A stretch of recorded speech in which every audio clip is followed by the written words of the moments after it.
बिस्मिल्लाहिर्रहमानिर्रहीम। अस्सलाम वालेकुम। मोटर वे पर ज्यादती की शिकार खातून पर शदीद तशद्दुद का इंकशाफ। खातून को ज्यादती के दौरान और इससे कब्ल तशद्दुद का निशाना बनाया जाता रहा। खातून के बाजू और टांगों पर डंडे मारे जाने के निशानात मिले हैं। पुलिस ज़रे लाहौर मोटर वे पर खातून के साथ पेश आने वाले ज्यादती के वाक़े ने सबको हिला कर रख दिया। मोटर वे पे खातून से इज्तिमाई ज्यादती की मेडिकल रिपोर्ट में तस्दीक हो गई है, जबकि मुल्ज़िमान की गिरफ्तारी के लिए CIA और इन्वेस्टिगेशन की मुश्तरका टीम बना दी गई है और इस सिलसिले में दोनों मुल्ज़िमान का खाका भी तैयार किया जा चुका है। खोजियों की मदद से भी मुल्ज़िमान को तलाश किया जा रहा है। जाए वक़ुआ के तराफ आबादियों की नाकाबंदी करके सर्च ऑपरेशन भी जारी है। पुलिस ने बताया है कि मुल्ज़िमान की गिरफ्तारी के लिए पेशावर खोजी की टीमें भी तश्कील दी गई हैं। खोजी टीमें पुलिस के साथ मिलकर काम कर रही हैं, जबकि पुलिस ऑफिसरान ने जाए वक़ुआ का दौरा भी किया।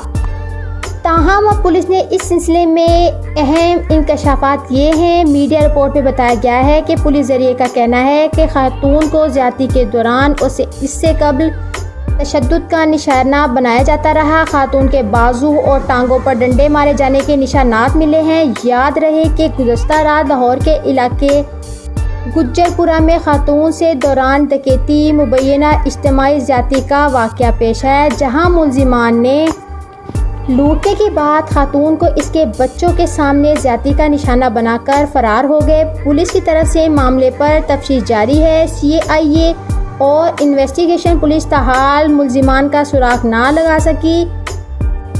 पुलिस ने रिकॉर्ड याफ्ता अफराद को भी शामिल तफ्तीश करके जल्द असल मुज़लिम की गिरफ्तारी की उम्मीद जाहिर की है। और दूसरी तरफ इस वाक़े के खिलाफ सोशल मीडिया पर आवाम की तरफ से भी शदीद रद्द अमल सामने आया है। इस सिलसिले में कानून साजी और मुल्ज़िमान की सरेआम फांसी का मुतालबा भी किया जा रहा है, ताकि मुस्तकबिल में ऐसे नागवार वाक़या से बचा जा सके। तो अगर आपको मेरी वीडियो पसंद आई है तो प्लीज़ लाइक कर दीजिएगा, सब्सक्राइब कर दीजिएगा, ताकि मेरी हर आने वाली वीडियो का नोटिफिकेशन आपको मिलता रहे। Thank you so much. अल्लाह हाफ़िज़। बाय।